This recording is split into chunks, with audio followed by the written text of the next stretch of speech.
Hello and welcome back for Game 6, where Pentagram will be facing off against the Dire Wolves. Final game on stage for both of these teams. And I think it's going to be interesting to see how they approach it. You said... That is a tough act to follow. That's all I'm saying, is that is a very tough act to follow.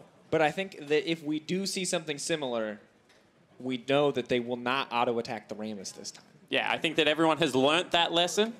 But at the same time, honestly, I expect this one to be a little bit more serious. Because as I said, if I am Pentagram from the LJL, if I am Oceania's the Dire Wolves, I think that this is a game where I want to come out, I want to show that we could pick up games, I want to prove that we're closer to being that, you know, Pool 1 team, and that we are continuing to learn from our international tournaments, because you've got to remember that Pentagram formerly Rampage, this is the third or fourth time they've started to come out as well.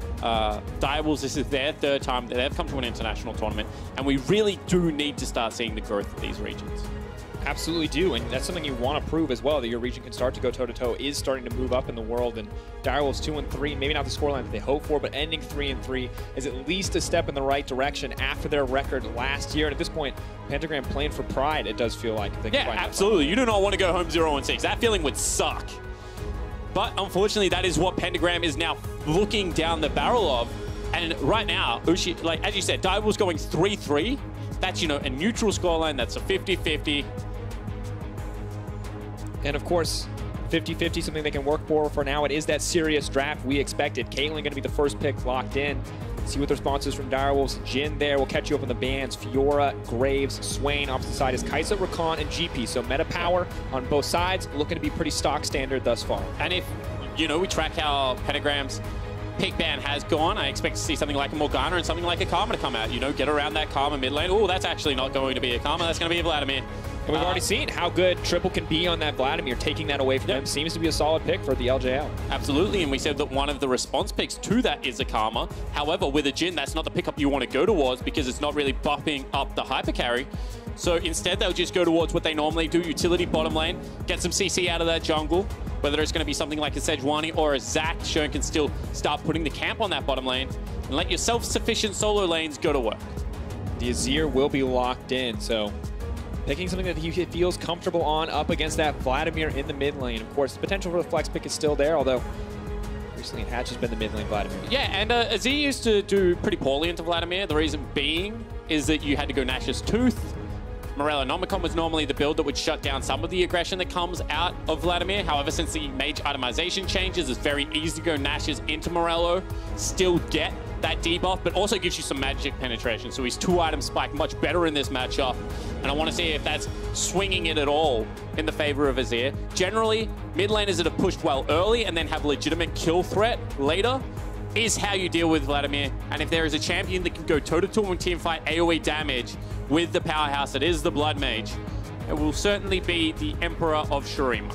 Absolutely will be. Of course, we see LeBlanc banned out as well, just ensuring that that is not a flex pick. They don't want to see those negative matchups. Gnar to follow, Camille, Pentagram taking their time with their last ban. But I like this from Triple. We saw him be a huge force for this team. They're putting the carry priority on him. They have the utility in the hands of King. Triple now bearing the kind of the brunt of the damage burden. And you can see this is going to be a little bit of a change up from how Dire Wolves normally play. They normally run their carry threats through mid and top, and then Shern is relegated to playing, you know, a little bit more CC heavy. With all of the carry top laners gone, Nag, Gangplank, Camille, Aurelia, Fiora, Swain, Kai'Sa, potentially. It looks like Chippies is probably going to be something like Maokai or Poppy. So they pick up Shern to carry instead, and they'll run the tanks through support and top lane, which is something that the Dire Wolves are honestly not as practiced with. It's very true. We did see it a little bit in their finals. Was a bit of a struggle in some of those games. We saw some very back and forth matches when they were finally able to take it 3-2 in the end. And now as we look at it, Pentagram potentially rounding out their composition with a solid tank on the top side. And, you know, your Chippies, most of the carries are banned away. Do you have something special, or will we see something more tank-focused, something less in the comfort zone of the Dire Wolves? So he's played 4 games of Poppy, 1 game of Maokai, 1 game of Ornn. That is all of Chippy's tank play. This will be his first game of Shen, the entirety of this split. And I've casted the OPL for, I think, 5 years now. I don't remember him picking the champion ever. And I mean, we know now that this is a serious game. And when you think about it, this is not the time to take big risks. So we have to assume that Dire Wolves got a plan here, that there's something that they need to execute on to make this Shen work. Because on the opposite side, I mean, you look at that team, you see that Vladimir and that Caitlyn paired together, you make mistakes. Both those champions are going to tear you down so quickly. Yeah, absolutely. And I mean, Pentagram as a team, their AD carry is just very good. Yutori Moyashi, even though he hasn't had the best tournament around this time, I think that's more the support pieces falling away. He did get soloed out by Elise, which wasn't his highlight. But I think this is a guy that you can certainly build a composition around. And amplification of damage, you know, having the Black Shield as well as all of the peeling threats that's going to come out of, you know, Olaf as well as Sion late game. They really have set him up to have a big carry performance with Ramune. And this lineup, Ramune plus Yutori Moyashi, was the lineup that took down the GPL at Rift Rivals. So we know when the game goes well for them, they can carry. Absolutely can as we gear up for our last game. But I want to talk a little bit about the compositions, a little bit about what each team is looking to do here, Spawn. How do we expect the Nexus? That's how, Spawn. How do they destroy it? Do not say auto attack it. Well, technically that is the only way. Actually, creeps can run over it. What am I saying? Failing with the color. Here we go. Game 6, ladies and gentlemen. The OPL versus the LJL. One final match here on the final day of play-in groups. Rampage on the blue side, or Pentagram, excuse me, on the blue side. Direwolves on the red. Absolutely, and if we want to break down what these T comps are hoping to do, they're actually both very similar. They're both very good front-to-back team fighters. However, the dive threat will be coming out of Ramune on the side of Pentagram, and it'll be coming out of Cupcake and Schernfire, potentially Chippies even, because Azir by himself can shove the front line onto the back line and keep that Jhin safe. So as long as you check where Paz is engaging from, you can send 3 people at Yutori Moyashi, try and take him down, and try and limit the damage threats that will be coming out of Pentagram. See if they can execute on that plan. We do have, of course, in the bottom lane Morgana to kind of help make sure that that doesn't happen. And we did see the last time these two teams went head-to-head. Goldgraph very close, very even till that late game. We hit that break point, post 20-minute mark, where you just saw the whole game blow wide open. And we have to wonder if this is going to be the same thing, if we're going to see that slow, steady early game, or if we're going to see the Direwolves up the pace. Yeah, absolutely. And this is a small thing that we generally see with a lot of the teams that come out of the LJL. And I think it's because they have a high propensity to take in 2 Korean imports because of the proximity to that country. And what that means is during laning phase, they can play with the best of them. They've got very talented individuals. As soon as mid-game hits, some of their wards, some of their vision control does fall apart, and they do tend to struggle. 25 minutes, that's not all that late into the game. That's probably 2.5 items. Majority of your carries going towards 3, looking for the setup around that Baron. And that is the area that Pentagram and the LJL, the whole region, needs to shore up. They're fine in laning phase. They don't really do all that much. They're good late game as far as team fighting goes, but that mid game can at times be incredibly sloppy. That's why the pace of their games looks so incredibly slow. Definitely the case. King, though, continuing to try to trade aggressively in this lane, not getting the best of it, though, in some small instances. Yeah, it doesn't really matter all that much because he runs boots 4. This is something that we see King a lot. He wants to get the creep wave back off. He wants to play that war of attrition. Whereas Caitlyn going to be using the auto attacks onto the creep. That's why you start Dorian's Blade in this matchup to be able to shove the lane in. And it's just, you know, conflicting styles of what the AD carries want to do, but King won't be all that bothered. Cupcake just needs to head back, push back, make sure that they get a little bit more XP, making sure that they can farm safely. And King using the boots, using that movement speed, threatening on the 4th shot. Chippies so far. And Chippies, we were wondering how this pick would work out. Is at least trading well for now, but is getting forced out kind of as expected up against the Sion. Yeah, absolutely. And Sion's going to make you play against the creep wave for the majority of it. He's going to repetitively kick it into the turret. We see actually an early invade coming out of once. Schernfire smites that one away. Missed. That's actually really, you know, without being too overcritical, once needs to be able to land stuff like that because Morgana had open track in. You could see Ramune had already cheated down. That could have potentially been a summoner spell, which means, honestly, Schernfire cannot gank pre-6 if that's the case, if the flash is gone. However, shorts the first axe. That means immediately the play dissolves, and you've already cheated so much pressure into the river. And you can see all the vision down there. Well, that Scuttle Crab nullifies a lot of that. So that's one thing I would like to see improve from Pentagram is taking advantage of those small little early game, you know, windows to be able to create a bigger lead. Yeah, and you can see that the window continues to kind of be available on the top side of the map as Sion mounts that pressure. Vladimir's still pushing in there. So they've got 3 pushing lanes right now. If you had a flashless jungler and you were once like on this pickup, he's also got an interesting build right now. Let's not talk about that. We'll hold that thought. Has potentially in trouble, has pushed very has far. Has to flash the wall. Fire. Waiting for a bit of time, taking his time. Once is definitely on the way. There's the Predator. Chippies has to flash out to safety. Once can just close this out. Goes in, gets 1 kill. Wants 1 more. Oh, he should have kept on going there. He had full health. Could have looked for it. However, meanwhile, bottom lane, Cupcake steps on a trap. Excellent trap placement comes in from Yutori Moyashi to make sure they get a little bit of extra damage down. Beautiful Caitlyn play coming through the flash forward. The auto attack. King may just be next on the menu. Move forward. The flash binding. No chance to dodge it. Goodbye. And this is what I am talking about. Yutori Moyashi leading King and Cupcake into those traps over and over again. The placement was beautiful. And this lane was already bad enough for the Direwolves. They were getting shoved in. Now 2 kills. That is going to be BF Sword plus versus just the Swiftness boots. This is going to be very hard. And as we saw up top lane, Paz was going very aggressive. Wanted to crash the 4 creeps because that meant that the wave would have been unfrozen. However, baits it perfectly, walks around the corner so he's out of Fog of War, starts channeling up that axe. Once with the beautiful micro play, could have continued chasing that. You can see this is actually aggression that comes out of the Direwolves. And look at the lead into the traps. The next one, also very good, changes his path, means the heal has to come out. Not going to be quick enough to escape. And they're just on the same page. They know when they want to commit. And perfect layering of CC.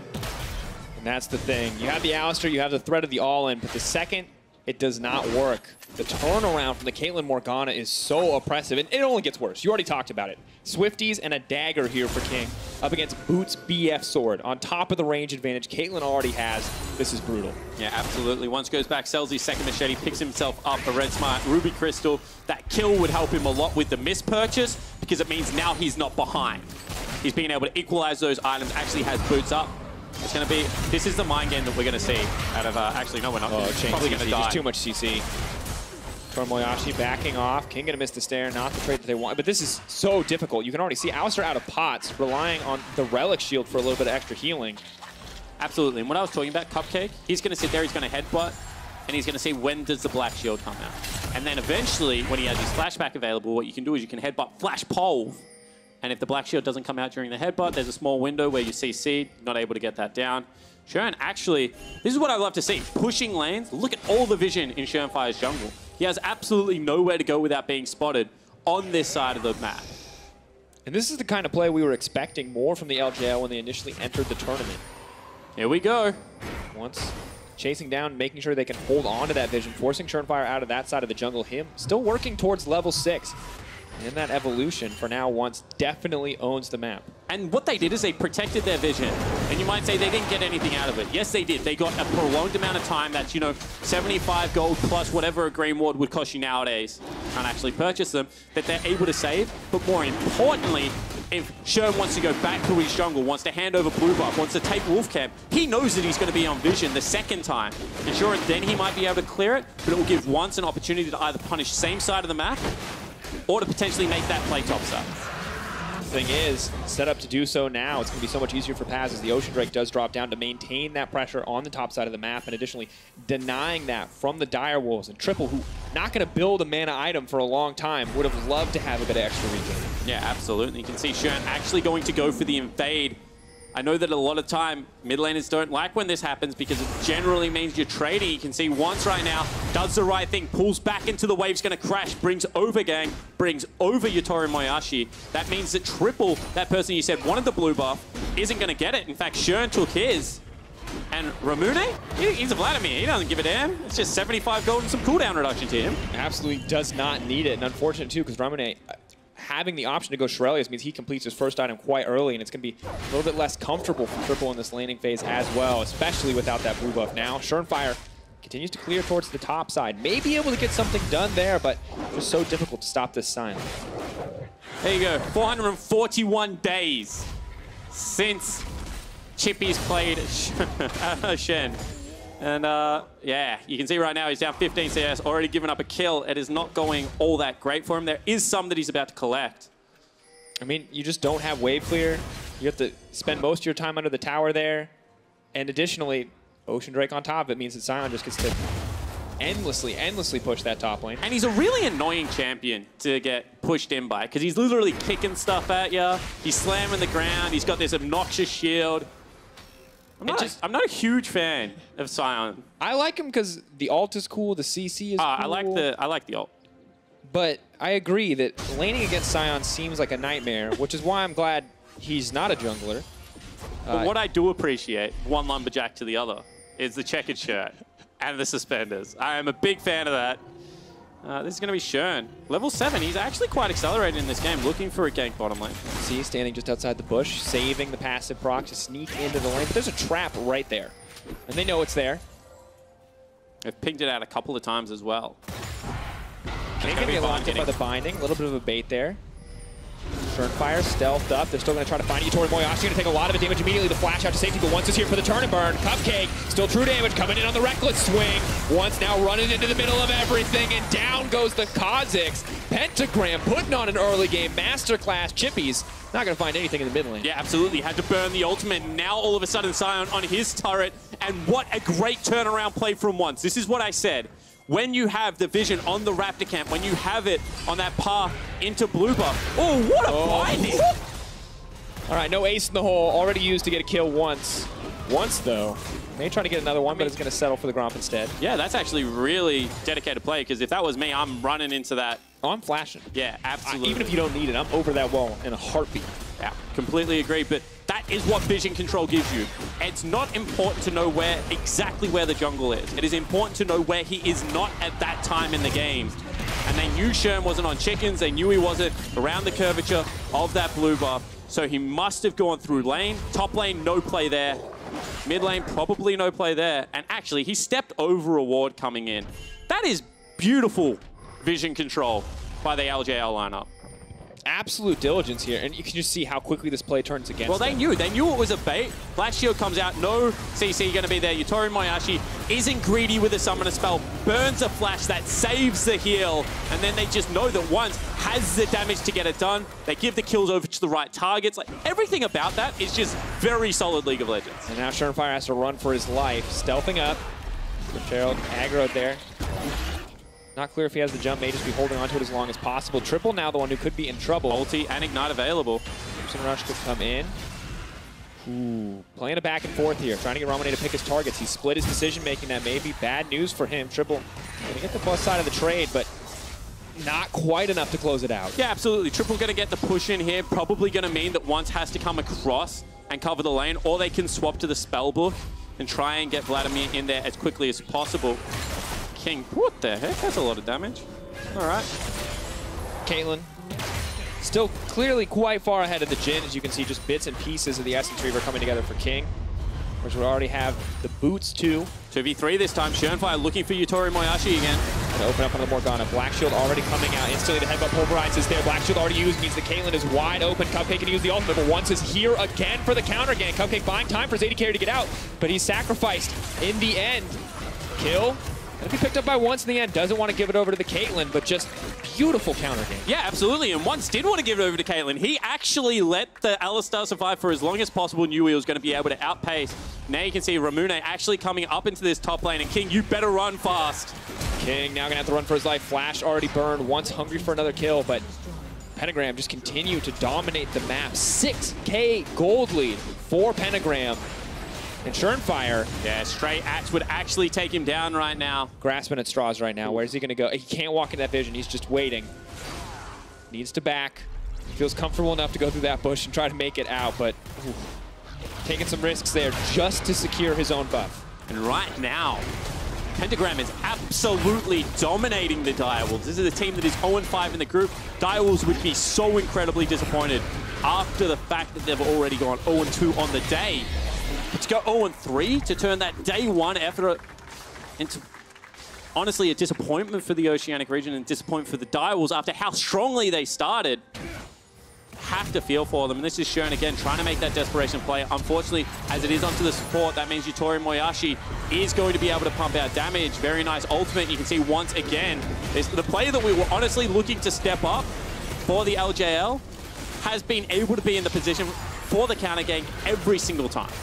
been fantastic this game. It was rough. And even in this game, you saw Double Machete for a moment, you thought, oh, this is rough. He misses the first opportunity as well, but has turned it around so beautifully. 2-0-2 now, and this early game proficiency, we did see in their matchup versus Supermassive, there were hints of a stronger team. You can see they got that lead. Yes, they could not close it, but there was a long time there where Pentagram looked like they might just win the game. And we're talking about a completely different level of leaders. That's a very nice bind. Absolutely beautiful. Yutori Moyashi now on a rampage. Azir, no chance. The immediate Rift Herald follow-up. They are accelerating the pace of the game. No more slow and steady LJL. They're going for the kill. Yeah, absolutely. And Sher might be in some trouble. Does dodge out of that CC. And you can see with the charge from the Rift Herald, this will be the 2-for-1 special.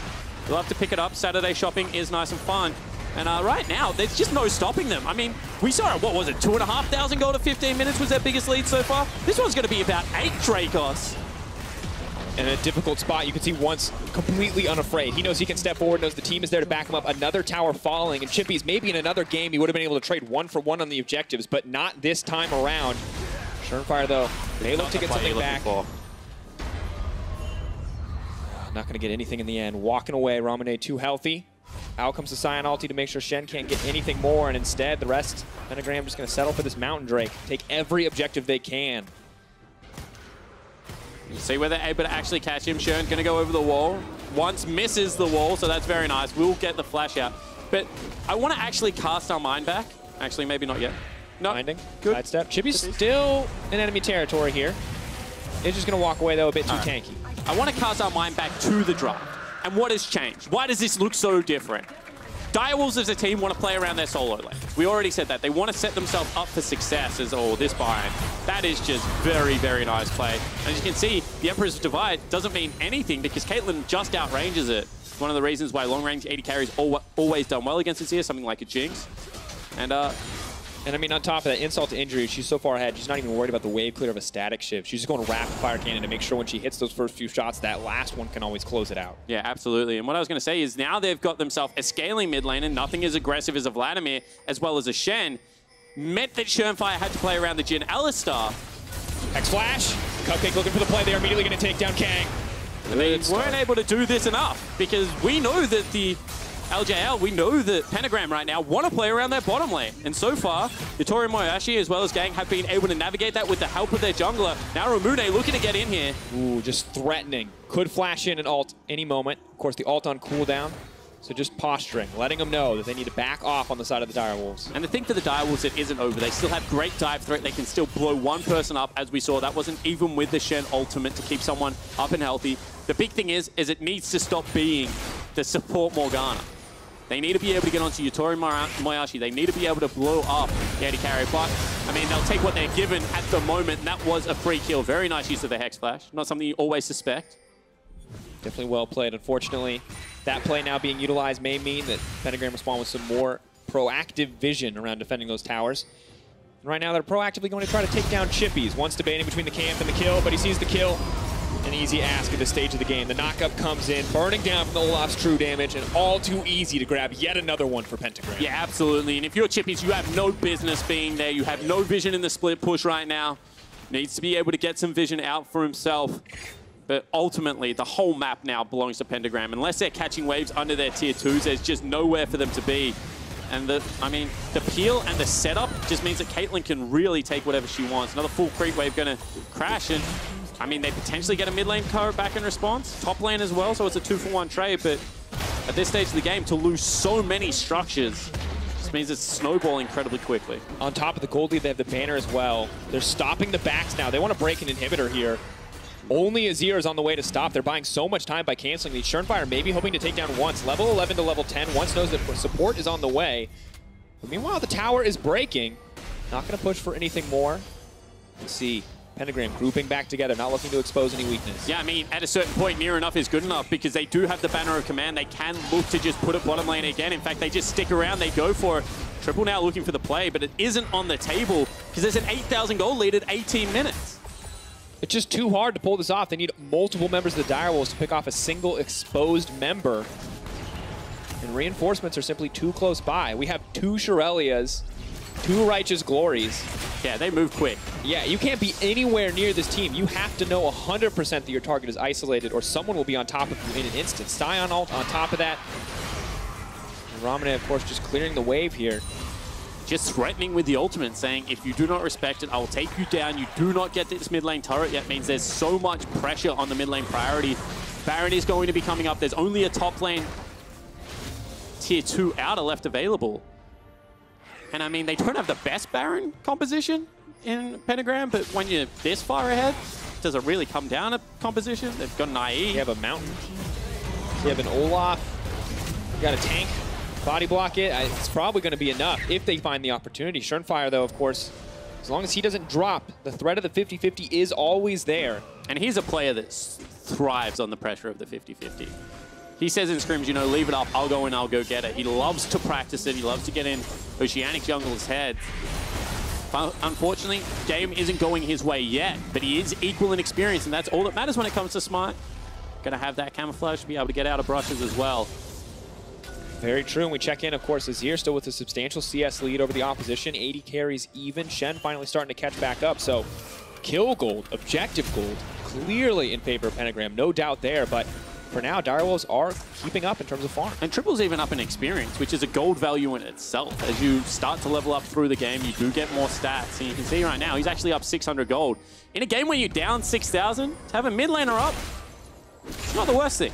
2,500, maybe a little more in the hands of that Caitlyn. Just like that, Shen. Scratch my back a little bit more, says Paz. It's been a long day being a lumberjack, chopping down that Shen. The massage was appreciated. Triple, that's a face check. Not what you want. Binding cannot connect. Does not in the end, means Triple will survive. If that had hit, it would have been a death sentence. Cupcake, though, still has to be careful here. Sped up by the first Shurelias. There could be a second to follow if they want to use it. The Alistar locked down. Righteous Glory coming out. Paz may just look for the decimating smash. Not a good spot to set up. King, knowing he gets the extra movement speed, actually just poking. Giving a bit of a tickle there. Yeah, absolutely. You can see right now that they just want to get some vision access towards this Baron buff because they know that that is what is on the table, and if it goes down, they lose the game. But unfortunately for the Direwolves, Pentagram are just being so diligent. Look at how dark the map is. All 3 waves on their side of the map. Schernfire using the stealth as best he can. That is one boon that the Direwolves have. Yep. Stealth lets them get in and out of the jungle pretty easy as long as there's not a Scryer's Bloom or a sweeper there to spot him out. And they've done this pretty patiently. They've backed away when they need to. They've got aggressive when they can. They're trying to get as deep a vision as they are allowed. Second Mountain Drake will go over that. Should allow Shern to just duck in and throw something down here. There it is. And I mean, he's going to be going up against a second Mountain Drake team with a 6,000, 7,000 gold lead. He does need to have some form of vision around here. Has to know it's coming. Let's see, blue trinkets, none available. So sadly, Direwolves, if this does go down, they're going to have to be willing to commit for this. Azir, of course, 1.5 items, getting closer to 2. But of course, Caitlyn already on 2. Was he spotted? Let's get spotted out, but still considered out of combat because he doesn't get hit by anything. So the stealth coming through to make sure he makes it out to safety. Ping's going down on the Baron from both sides. Everybody knows where the arena is. Everybody knows what's on the table. And they're pinging out where Shern could be. Because right now, still level 11 to level 11. This is their last way back into the game, you feel, unless it stalls out for such an incredibly long time. But realistically, Direwolves have done a good enough job of, you know, equalizing where they can. They're even looking for a pick now. Once. Ooh, does a lot of damage there in a Schernfire, but there's the Hex Flash. Does fall off, maybe looking for the engage, now gonna back off. Don't wanna push any further. Just threatening, just taking control of the vision. And Shen already pushing on the bot side, ready to come in, but Caitlyn nowhere in the vicinity. Yeah, and that's why they felt confident going for that play, because they knew Yutori Moyashi had just shopped, that he was looking for his red buff because it was off spawn. And that's a natural progression to go towards top side of the map. So they said, you know what, we have this window where we can maybe look for a pick. It did not pay off. And now we'll go back to the Baron dance. And there is a world where Direwolves can protect that Azir. They have so much CC on this lineup to bring it home, but it would be hard. It would have to be masterful execution. Cannot afford to make those small mistakes. For now, though, they're staying in it. They're contesting the vision. They're stalling this game out. The longer we go, the less the gold means. For now, Pentagram still massively ahead. But it's not only that. The Direwolves are building pure tank items and pure damage items. On the side of Pentagram, they have the 50-50 items. Movement speed is useful. In a 5v5 teamfight, it's not all that useful. You know, things like Banner of Commands, they do have a gold value, but also you are paying for the active use of that item. You know, Shurelias, Protobell, all the same thing. So at a certain point, the items in combat only, not in general, but for combat purposes of 5v5, will be more advantageous for the Direwolves. I mean, if we look at it, the RuneScape duel, right? The stats versus stats just hitting each other. Maybe that's where Direwolves eke out an advantage, as you're saying. Still, feels like a pretty big deficit, but luckily the two carries are doing a decent job of keeping up. It still feels like a mountain. But you can climb mountains. In fact, some people do it for a living. Let's see whether the Direwolves are up to the task. And now, I love this from Pentagram. Not going for the rush into the Baron. They know they have a lead, so they use that to encroach on territory to start taking it all back.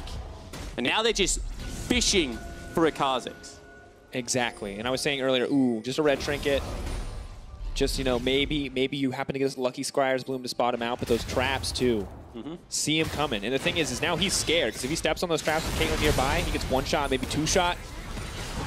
Or maybe they're taking the Baron. That mind game is going to be so difficult to play up against. Good news absolutely. They just spotted out Triple on the blue buff as well. So now they have to be calling panic stations, because he's going to be at least 30 seconds away from that Baron. So surprised they didn't pull the trigger. Immediate teleport. Try and get across there. Ooh, nice body block there on the Void Spike. Doesn't proc the Baron aggro, so does mean the gang can just walk out of the pit safely. Surenfire playing with fire here a little bit. I think they're starting to be a little bit too slow here, Pentagram. They knew the Triple had gone bottom lane. Now they're pinging out a potential fight. I think at a certain point you just start up Baron with your huge tank and you say, if you want to fight, come to us. But Pentagram, I mean, we saw them play so confidently, so quickly earlier, but that, you're right, that's starting to fade away, and it feels like we're not there yet, but if they keep playing this way for another 5-6 minutes, we may see a much more even game. Yeah, absolutely. I mean, this inhibitor has been open for the last 8 minutes. This is once tanky it up, so he's not as tanky. He's going to start taking some damage, especially if he's the only one in the pit. Blue Trinket going down, Paz off to the side, maybe hoping for the flank. 3K, they're nowhere near Surenfire. He can just leap in the pit. They decided to stop at 2K. They're looking for the fight instead. They may have caught out King. This could be everything. Triple instead trying to turn onto the Baron. One's going to the backside, and now unstoppable. The Jhin ultimate coming out. This could be the fight for Direwolves. Surenfire all alone. He's looking for a little bit of revenge. Is he going to take down once? Does manage to get it. Going to try to stealth his way out, but Ramune is firing back. Surenfire set to fall now. That is going to be a kill. Pentagram just too far ahead. Triple still alive. Maybe he can do something here, but the flash is there from Paz. Going over the wall, looking for a little bit more. Not quite going to connect the knockup. Chippy's blocking what damage he can. Triple actually a monster in this exchange. They need to get on him, but the binding has connected. That could just be death, but he does so much back. The lockup, not enough. Triple, an absolute machine. Still alive. Pentagram keep funneling resources forward. Triple keeps firing back. They do manage to break the tank, but Paz is down. And Direwolves are holding on despite all odds. That was a 2 for 4, but you give Triple 2 more items, he probably wins that team fight. You just see they could not get to him. The peel was too much. Olaf can't get through that wall. And Triple now level 15. I mean, let's take another look at it. They mucked around with this Baron for such a long time. You see immediate access onto King. However, the peel is there. He's going to get the big shield out of Shen. And then Triple is just putting in this damage. Actually chases the jungler out. And I think Shen goes too greedy here. Not following the game plan. Does pick up the kill. But fight around your bed mid lane. Because you can see this is a 2v4. And through the choke points, this is why I said you probably want to fight him, Baron. Through the choke points, they just cannot get onto this Azir without the ultimates. And he's just pumping out machine gun damage. Just look at the movement. The man is not getting hit by the skill shots. When he finally does, there's Chippy to block for him. That's the kind of team play we want to see. Absolutely, and this is Chippy showing up on a pure tank. Able to kite back, goes in when he needs to, layering CC on only the correct targets. And I mean, 7,800 damage, that is a ton. I think Pentagram, though, just realized the win condition for Direwolves. Once, though, does force to burn the ult. Surenfire wants to get one if they can take down the jungler. Maybe it's enough. The gang is there to stop it. They force him away. They're going to be able to pick up a Mountain Drake. Third Mountain Drake would have meant that Baron is so fast. One over to the Direwolves gives a hope that if there is a pick, potentially they can pick it up with their Azir. Triple caught out again, but the follow-up just is not there. Here comes the Hex Flash. It's going to lock up the Caitlyn. Can they find anything else? Triple now running for his life. He's already been locked out of the fight. They need to get out of here. King locked down again. Cupcake has gone in, but Triple is going to go down because Ramune finds the flank. That is it. Pentagram cutting through the carries. The Direwolves give him one chance, and Pentagram fire home. And this is a thing. Direwolves go for the flank. We said they are a comp that can fight front to back. You don't need backline access. Just use your Azir. Use your Jhin to rip through the tanks. All of a sudden, they go for a fancy team fight. It does not work. In fact, it explodes in their face, and this will be Baron. Surenfire on the way. It's not quick. It's gone. Maybe he can find the stealth. He is stealthed up. He's making his way to the pit. Is he gonna do it? Cannot get it, leaps in, so close. But once says not today to Surenfire. The confidence plays are not gonna come in. Absolutely, that's gonna be the first Baron of MSI for Pentagram.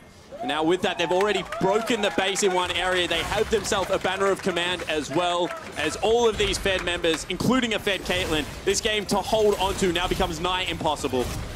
Starting to push in, the inhibitor set to fall, a second one quick to follow. Ramune not even needing to group with the team. Triple, he's won one team fight so far. He does poke home, he's starting to hit hard onto those tanks.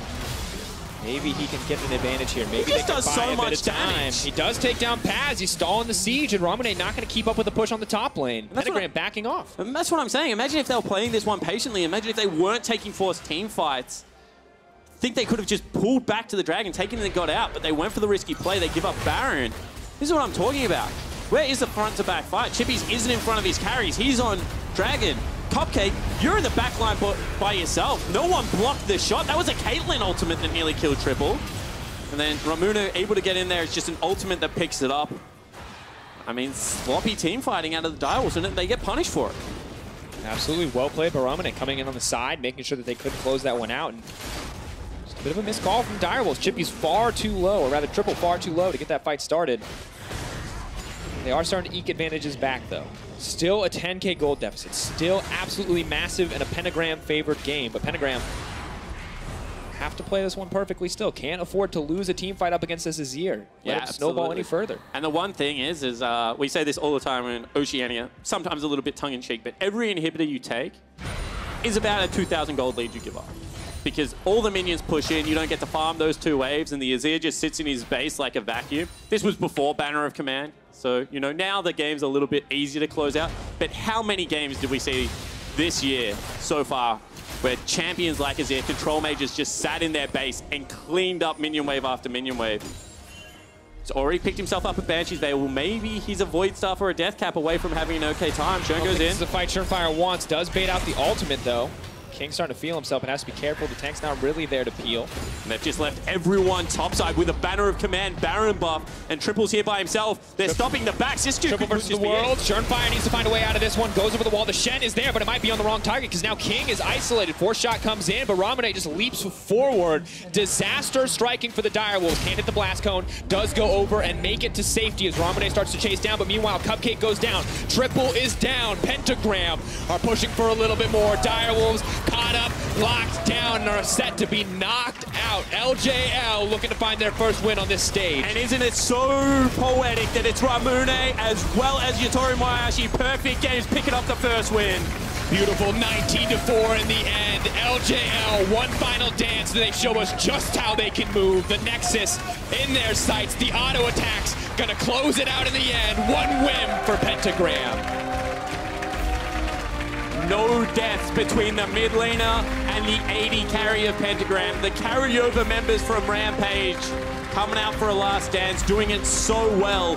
And the bottom lane of the LJL finally showing up, having a fantastic performance. And honestly, this was not an early game I thought we would see from the LJL or from Pentagram in this tournament. Very strong, very confident. It slowed in the mid game for sure, but just fantastic performance in the early game. Absolutely, and in another day two of an international tournament that Oceania unfortunately has come out and been unable to perform as a team. But one player I want to shout out in particular is Triple.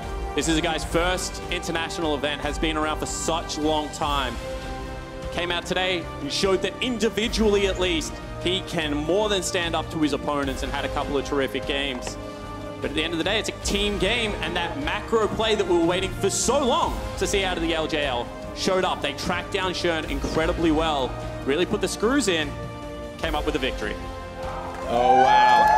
There it is. King giving away his jacket, even despite the loss. A hug coming in as well. Fantastic show of sportsmanship there. Absolutely, and King is a player that has just grown so much in the last 3 years, has been on multiple teams, Direwolves onto Legacy, back to this home team of the Direwolves. And he's a player that I hope continues to grow, because he has shown moments of mechanical brilliance, and if he can just piece it together, if he can keep that healthy mental state, he certainly is a player to watch for the future. I think the same is true for the LJL as a region. Honestly, it's just, this is the kind of game for the LJL that you want to end on, and at least we can say for the OPL and for the Direwolves, they did have some standout performances across the tournament.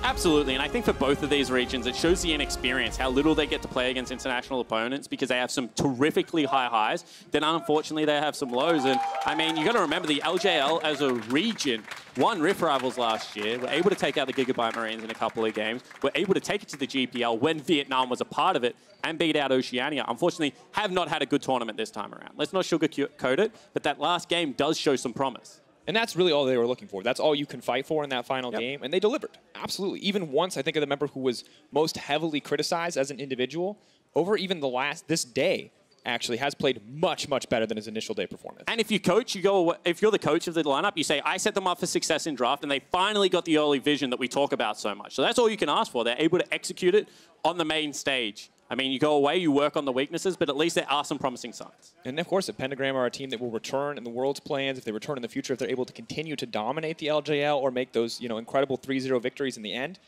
maybe we can see improvement from them on the international stage. Well, we've got our knockout draw coming up in not too long, and to help break down the teams competing, let's send it over to the analyst desk. Thank you very much, Dracos. That was it. That was our final game of the play-in group stage of stage 1. Before we get into the best of fives, we're going to be preparing for the knockout draw led by Medic in just a little bit. And how that will work very simply is how the representatives from both Gambit Esports and from Supermassive will draw an envelope that has either the Flash Wolves or EVOS in it, and that's how we will know the matchups. That is up in a little bit, though. Let's first take a final look at the standings and take a final look at the groups and see how everything played out. Yesterday already, Gambit Esports qualified with a 5-1 record, and funnily so, Supermassive also dropping 1 game, but still qualifying with a 5-1. Yeah, Supermassive, not the surprising one. They were dominant coming into it, dominant going through the group. Group A was a different one for me, though. Yeah, Gambit Esports, it was supposed to be kind of Rainbow Seven in most people's minds, but Gambit came out and really did deliver, and that's actually something that we've been noticing from that region multiple times, both with Albus Nox Luna in the past. Just really surprising. I mean, it's kind of tempered with last year's Worlds. But still, I think this region keeps showing time and time again that they can come out and really surprise. That's a great point. And in our prep beforehand, I'm just going to give you some credit beforehand. Zyrene already called it. He said he thought Gambit would be very strong. What in the end... you doubted me. I did doubt you. What in the end impressed you the most about their run so far? Just Diamond Prox, because I actually thought that he was awful when we saw them back at Worlds. And then when we saw them in the regular season, I thought Diamond Prox, basically, the team was winning without him. Right? And they were basically not even using his jungle proximity. Everybody's shoving, and they're winning their lanes, and he's kind of along for the ride. Here, he was a big part of how they got their wins, and that's the next evolution for Gambit. And I loved how he talked about working with PvP Stayhost to up his own jungle game. Yeah, initially I was worried about him in the mid game possibly getting caught out because he wasn't essentially moving around with Edward quite often in the LCL. So I was like, I feel like if he goes up against much more aggressive teams, it's not going to look too good. But he definitely improved on a personal level, and on a team-based level, they really revolved around his play. So I thought it was a definite big ups to them. And the whole team did really well. And although we didn't maybe expect that much from them coming into the group stage phase, they did deliver game after game and are growing and find themselves in the next round. In Group B, it is Supermassive. Very recently, we saw them just qualifying, only dropping 1 game in the entire run, and it was a game that in the end didn't matter. So very clean performance from them overall so far. Yeah, I'm glad they had some fun right before they had to play the best of 5 that's coming up. But that game, I mean, you want to have the clean record, but it looked like everybody was having a blast. That's a synergy you want to see with the team. That is true. A bit of fun before getting into more serious stuff, because as said, next up for both these teams are now playing a best of 5 versus either EVOS or versus the Flash Wolves from the LMS. They will be drawn into that in just a bit. And to prepare for that draw, let's talk a bit about those teams. Let's start with EVOS from the Vietnamese Championship Series, obviously with the Gigabyte Marines securing their own region through their success last year around.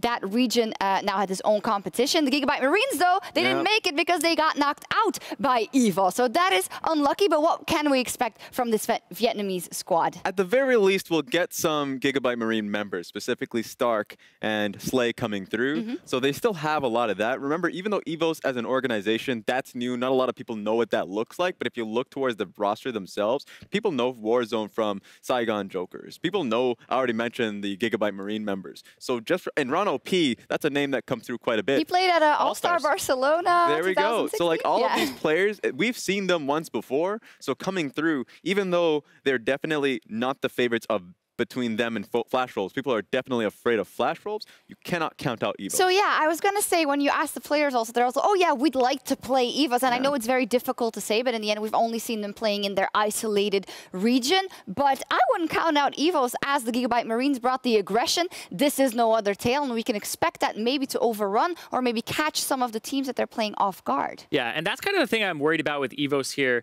is Yijin, the jungler that we haven't really seen before, very carry-oriented, 26 Kha'Zix bans against him. This guy loves to pair up with Stark in the top lane, and that's a duo you have to watch out for. And most of the meta right now is focused around bottom side. Most of the teams that are finding success are playing through mid and AD, and I think that this is a team that says, screw the meta, we're going to play through top side, and that could take some teams off guard. That's what I'm looking for. And I think a lot of people say Flash Wolves is going to come out ahead just because people know the name as an international presence. But I don't know, man. They lost a lot of players and they lost Stake as well. So we got to see the new Flash Wolves. Yeah, let's quickly take a look at that Flash Wolves roster, as I hear that the draw is about ready. So we're going to get to that in a second. But just as an introduction, from the LMS, Raz, as you already pointed out, the Flash Wolves no longer Karsa, no longer MMD. They still have that bottom side of the map with Betty, with Sword Art, and with Maple. But how different do the Flash Wolves look coming into this best of 5? I would say incredibly different. Remember, a lot of their success was coming through Karsa in the jungle. Now, of course, going to RNG, we'll see them later on in the MSI stage. So, and of course, they decided to move away from MMD, go towards Hanabi, a rookie. That's fun to see, but they're not a topside team. In fact, they utilize Hanabi as the same way for MMD, and they go topside a lot of, bottom side a lot of times. Yeah, the old 3 members of the Flash Wolves that people know, those are kind of the 3 that they still play to. But all the lanes kind of shove here. Hanabi goes on an island and just kind of hangs out. I do think that Maple does have jungle mid synergy still with Mujin, the new jungler. And so that's something you have to watch out for. Sure, he's not Karsa, but it is something that frees up Maple to go roam bottom. A lot of question marks, but some questions are going to be answered right now. We're going to know the matchups because the draw is ready. Let's send it over to Medic. Thank you very much. I am here for the knockout round selection process, joined by a representative from Gambit Esports and a representative from Supermassive. Thank you very much for joining me here on the stage. In front of us, we have 2 sealed envelopes, each containing one of the 2 teams, either EVOS from the VCS or Flash Wolves from the LMS. Due to a backstage coin toss, Gambit Esports have first selection, so I'm going to ask you, please select one of the 2 envelopes. Thank you very much, and if I could ask you to select the other envelope. Now, could you both please open them up for me, have a look at them first, and then show them to our camera and to the world.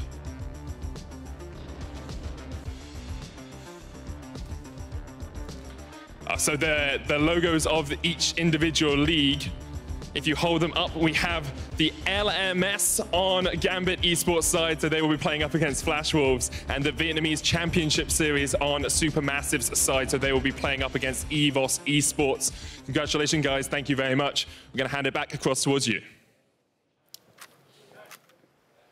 Thank you very much, Medic. And with that draw, we also have Fabulous here from Supermassive. Thank you very much for joining us. Congrats. First reaction, EVOS Esports will be your opponents. I'm really happy, actually. Yeah.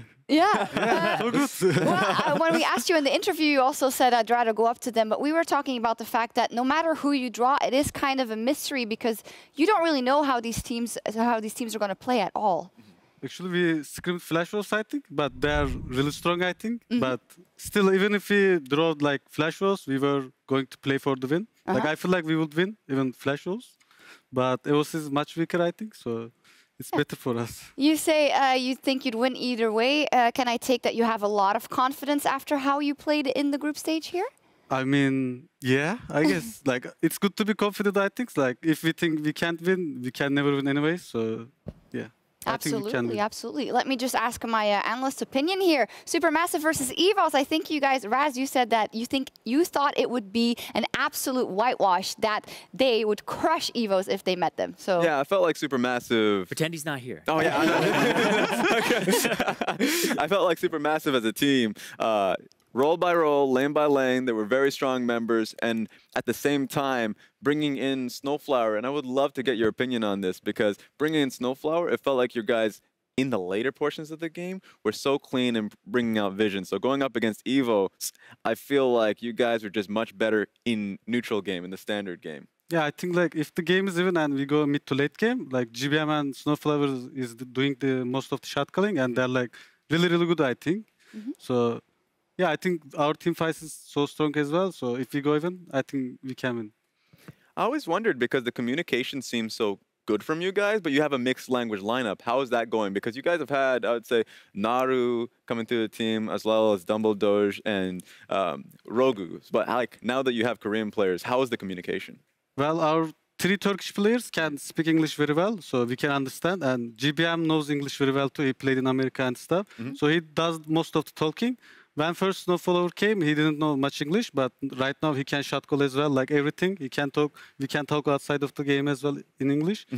So our communication is, I think, really good right now. Yeah, you guys look absolutely scary, and I think EVOS will think the same. Obviously, they have been able now to watch a couple of your games, and that's what we were talking about, how the teams that have gone through this play-in group stage, they've played a lot of games, and they showed a lot of picks, so EVOS is going to have a couple of things to prepare for. That's true, and especially since EVOS, I think they're a team that really plays to the top side of the map, top lane carries. There's a lot that they can do with their jungler. Yes. How do you think about that particular matchup going up against Stark and then Yijin that's also on that lineup who likes to camp top? It's a rematch for me against Stark. Like we lost 3-1 to them, I think, last year. Oh, yeah. I'm kind of scared because last year it was his first split, I think, and he was like really good. Now he got experience as well. He was really good anyways. So I'm kind of scared, but like I feel confident that I won't die or like they can't take me down. That's what's interesting now, because the difference between Supermassive back then, and you can speak about this now, is that back then you played so many carries, right? The Fiora picks coming through, all that. Now it seems like you're a lot of a role player going towards tanks as well. What do you think is the difference between that now? Are you just more confident in the team? I think our bot lane is like far too strong than other teams' bot lanes. So it's normal to play around our bot lane. Like if our team wants to play around bot lane because they are winning, I feel confident playing tanks because my team will do really good and carry me. Yeah. So yeah, good. Good team to have good bot lane. Well, we're looking forward to the best of 5. Let's take a look at the schedule and when the teams will duke it out. First up, we have a Supermassive versus EVOS. Not that much time to prepare, so it's going to be a quick turnaround for you guys. And then the Flash Wolves versus Gambit. And now I do want to talk about that matchup specifically. Yesterday we asked Diamond, and he also said, I'd like to play EVOS, but he said, maybe I also want to play the Flash Wolves because I also always want to play the strongest possible team in the best possible competition. So, Cyrene, what do you think, rather, about Gambit's chances against the Flash Wolves? I actually think they have a pretty okay chance. I think the teams are pretty similar stylistically, but Gambit, we're talking about having all these strategies kind of in their pocket. So I think coming into that matchup, both teams will have a lot hidden because the group stage was pretty easy for Gambit. So I think that the LMS and Gambit will also be really cool to see what happens in that first game. I think the game 1 will decide a lot of who has to adapt and show more strategies throughout it. What do you think, Fabulous? I feel like they have no chance. Oh, damn. Expand a little bit. What's happening here? I think Group B was a little bit weaker, much weaker than A, at least. And I think Flash Wolves is like, people say like Karso gone, their top laner gone too, but I feel like they are really strong still. And Gambit can't beat them. That's just, Oh, damn. All right. Damning I like that. opinion from Fabulous. So we'll have to see. Hopefully we get 5 games at least. We also need to handle our big plays. We saw a lot of them this week so far. And after our first week of MSI, let's take a look at some more of them. The LCS big plays that you guys sent in on Twitter. Here they are, brought to you by Acer Predator. First up, we have at Variatio Amanda said what every AD carry was thinking when watching Ranger today. Riot Games, nerf Kha'Zix already! There's a ward there, but not around the side they want. That's not going to be a 4-man bottom lane at level 2. I mean, they're going to try it. Gang all in trouble, in low, so much trouble. That's an easy first blood for Ranger. Well, now, going to sneak in here once, might lose his red. Oh, going to get jumped on Rehab with a great play over the wall, and once just goes down Ranger. Makes it 3 for 3. Once. In a bit of trouble. In danger again. Ranger also stealthing up, has the flash ready to go, flashes in, gets another kill. Nice hook, actually. Oh, good play as well. Titan forced to flash. Still taking damage. Kato back over the wall. Rehab back with a grave. Ranger unstoppable. Another kill going over. Kaboom! Lining them up now. But again, this is just going to keep happening. You can't keep doing this, buddy. Victoria's like, how do I live? Ranger's like, you don't. That was an absolute slaughter. That Kha'Zix looked really OP in the hands of Ranger. Yep, evolved Kha'Zix in your red side jungle. Pretty much every single bush he goes through, you can't see him. So the guy is a little crazy. That's Do just. you hate Kha'Zix when it's on the enemy team jungling? I believe we banned 6-game Kha'Zix, so we hate him as a team. Yeah. So, yeah, I just don't EVO's want is to listening, see him. man. They're like, They're already ready for EVOs, Yeah. apparently. I They're think he's gonna ban him out. the most winning champion in the game right now, like, for sure. the most annoying. Well, hopefully you won't be needing to play against it. Our next big play is Direwolves' Chippies. He brought Aurelia to MSI and somehow turned around a gank where it looked like he was surely dead. Ruby Crystal for Chippies. Oh, the this next is buy. dangerous out of Shern. He is shopping in a dangerous area. Too far forward, good flash, but he's going to get scooped back by the Gnar. Tries to burn the ult to make it a little more distance, but Chippies going to have to try and save it. Vanguard's that shower, they flash out. A triple, also going to look to roam up. Chippies looking for the resets onto Xantans, but doesn't quite have enough as Aurelia is going to get low still. Goes back in, Chippies finds a reset for Jinkato. He's roamed up as well. Chippies, he wants it. He's going to take down Xantans, gets one, but it's probably going to pay for it. Goes drafting. Cupcake's here as well. Look for the line, so Chippies misses it for Ranger. Going to get low, triple. Can't get him, but Cupcake goes back in. Ignite is down. This is the double kill. Maybe going to make it 3. Jinkato barely flashes out under the turret. Okay. I don't wanna. Okay. Tunnel. Oh, I'm in trouble. I'm coming. I'm leaning to you. I'm moving up. I'm moving up. Extended is good. Extended is good. Ali's got the first move. Yeah, I'm going to be there. Morg is not. I'm still moving up. Hiding. Play slow. I'm going to get there. What do they have? I'm going to look at this. It's the Azul. Look Chundle, look Chundle. Nice, nice. He has flash, he has flash. Nice. Back up, back up. That's what I'm talking about, boys. QM3. There we go. He turned it around. In the end, Direwolves still had a good performance. They will not be happy with that result in the end, but you played with them, or against them rather, a couple of times already, I believe. What did you make of the Direwolves' performance here? I think they are much more stronger than last year. Like, for sure, last year, I think they didn't put up a fight too much, but this year, I think it was hard to play against them. Like, especially first game, we kind of thought we would lose almost, so it was hard to play against them. Yeah, I love the addition of Triple and Cupcake. You got to see it on that replay as well. So sure, Chippies was a carry in that instance. Love to see the Aurelia play come through, but it was the communication coming through from both of the new players that really rounded up the play. Yeah, I wanted your opinion on the new Aurelia. What do you think of her? I think it's so strong sometimes, but it's also sometimes so much weak. So it's kind of risky because you have to go all in to even farm, I think. So like picks like GP, like poke champions, you can't just farm. You have to go all in usually. So you need a lot of jungle attention. And if you get ahead, I think you can snowball so easily. But if you go behind, you can get snowballed so easily. Yeah. We did see that from Chippies also, actually. Yeah, we saw last both. time we played it. Yeah, all right. Our last big play is from @BCPC, had eyes on Gambit's Kai'Sa on day one. The double kill turnaround from Lodek was insane. Damn, good job, guys. Moment's notice, Diamond, can he take this one away? They're waiting. They've stopped focusing the Baron. They're just looking for the kills instead. Diamond Procs in the middle of everything. G4 wants to go in. Kiro trying to make his way out, but he gets taken down. Maybe too little, too late. Lodek now trying to throw out the DPS. Void on the backside. Rich still alive, still protecting his 80 carry, and Rocky just about unkillable on the front line. Edward gets taken down. Ascension winning yet another fight. The Baron not in their sights quite yet. Maybe Lodek can turn it here. Is he going to get it? He has so much healing. He gets a double. Kai'Sa is out of control in this game. Rocky cannot kill him. The death stance is too strong. Lodek with the moves, making it look easy in the end, playing on the edge of his seat, and Rocky now just has to run for his life. Don't think he's going to make it out of this one. I cannot believe it, Gambit. The fight turns in their favor. Yeah, he didn't get that anymore, that Kai'Sa. Yeah, never again. Oh my gosh, that champion is incredibly strong. And it is. Ornn is also unsung hero in that play because he did make it so that he didn't die, and the Kai'Sa had enough healing afterwards. Yeah, we'll see if Lodek can make something happen versus the Flash Wolves versus Betty and Sword Art. We will see. Fabulous, you've been playing amazingly, and we're always focusing in on Snowflower and on GBN and on Zeitnot, but I mean, credit where credit is due. You've been around for such a long time, and you're still playing on such a high level. What do you think right now of your playing field? A lot of carries are coming back. You have that Gangplank that's in your back pocket as well. What do you feel of the top lane meta for MSI? There is like a couple of carry champions, but it's like there is so many champions in top lane you can play. I think like even Fiora, Jax, Camille, GP, Nar, Irelia, everything is viable, but also tanks are viable as well. So I think you just decide depending on what your team wants to do, if you want to play around both side or top side. So yeah, I like playing both actually. I don't mind playing tanks all day too, because my team is good. Oh, yeah, okay. I don't. There's a lot of top laners always like, ugh. I don't mind, because my team is good. I always trust them. Real team It's player. easy for me. And the beauty of MSI is that if you do get past this stage, you get onto the main stage, and you get to go up against top players like Impact, Soaz, Khan. Who are you looking towards the most? Yeah, I look to play against Khan the most because Snowflower set is like so good.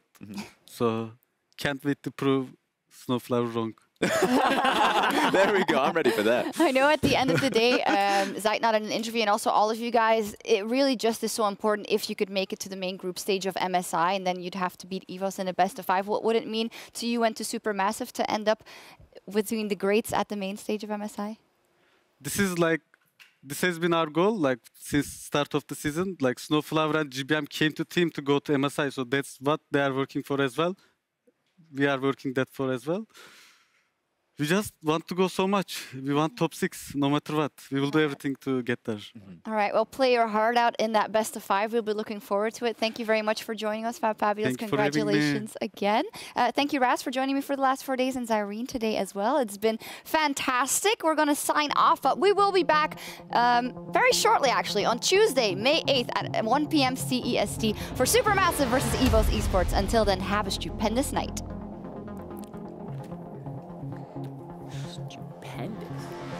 Good shit, dude. Good shit. Good shit. Thanks for being on. Sorry, I'm nervous. No, that's great.